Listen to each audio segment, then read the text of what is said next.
Alright, we're making progress on our flying card game. Now, we started off on this project by putting some blocks that would make the building seem as if it was moving. We said that would create the right impression that our cat was actually flying if the building was moving from right to left, and and it kept changing, so it would create that scenario that would make it seem as if our cat was actually moving. Yeah, so welcome back. It's Charles, your tour guide, taking you on a journey through coding. So let's make some progress, shall we? Now, for our building to move effectively, we need to keep making it start from this point and then changing the x value by a negative number so that it goes towards the left. Remember, when we start from the right and change the x coordinates by a negative number, Scratch simply moves the sprite towards the left. Alright, now we want that to happen all through the game, so I'm just going to put my forever loop around that block.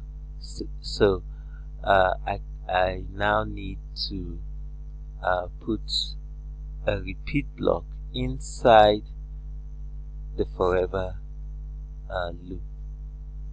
Now, I'm sure you're wondering, why do we need the repeat block? Well, we said in one of the earlier videos we did that whenever we spot patterns in our code, we simply put those patterns inside a loop. Now, what's the pattern? What's the repeating pattern in this case? Now, the repeating pattern is simply us reducing x by a given number so that this building will keep moving towards the left. Alright, that's a pattern, right? It repeats. So we're going to do that 100 times. Alright,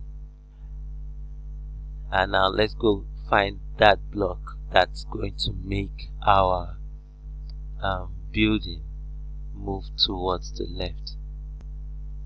So we're going to be changing x by -5. Alright, so that way we'll be able to. Now let's see how it plays out so far. Are you ready?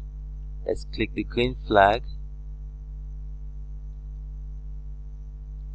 Okay, now you can see our building moving towards the left.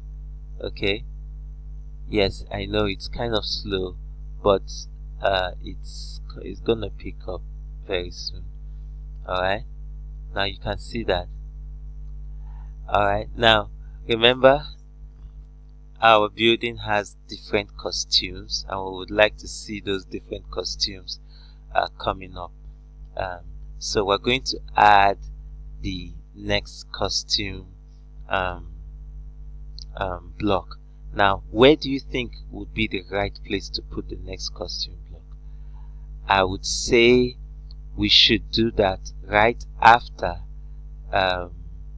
we're done moving the building all the way to the end. A new building should come from this edge. Okay, so repeat 100, change x by -5 is the repeat block that takes this building all the way to the left edge. So the best place to put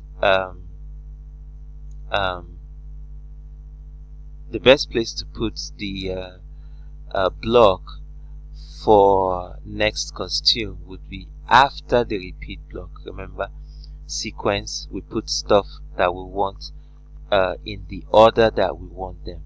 Okay, so we're going to do just that. So we're going to go to looks, because that's where we would find next costume, and simply drag.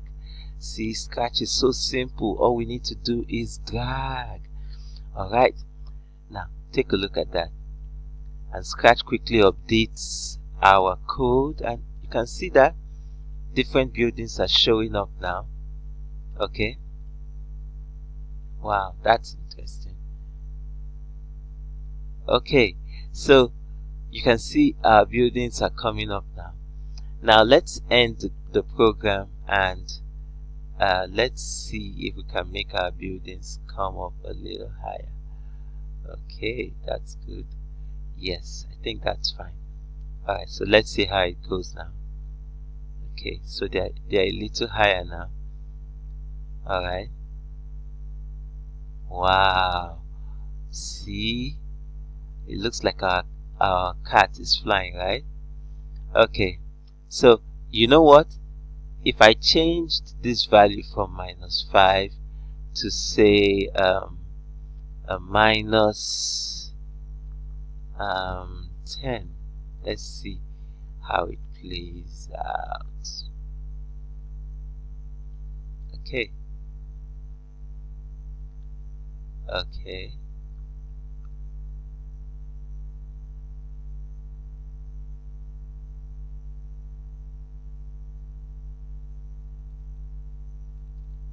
Okay, I'll change it in such a way I have 500, the same product I had before. Okay, that's cool. Alright, and so we have our buildings moving much faster now. How about that? Cool, right? Okay, so let's go on to the code and do some more magic. How about that? Alright, so we're done with the building sprite. Now let's make our cat move up and down so we avoid touching the building. Okay, we can make this game really interesting. If the building touches the cat, that takes off our score, and if the cat touches any, maybe we'll create another sprite. Let's add some hearts. Okay, please do not add flying bananas. Okay, hearts. Okay, so we just do that. Alright. Okay, so we're going to reduce the size of the heart. We'll simply come here and reduce it to say 30. Let's see how it plays out. Okay, okay, so 30 is a good size.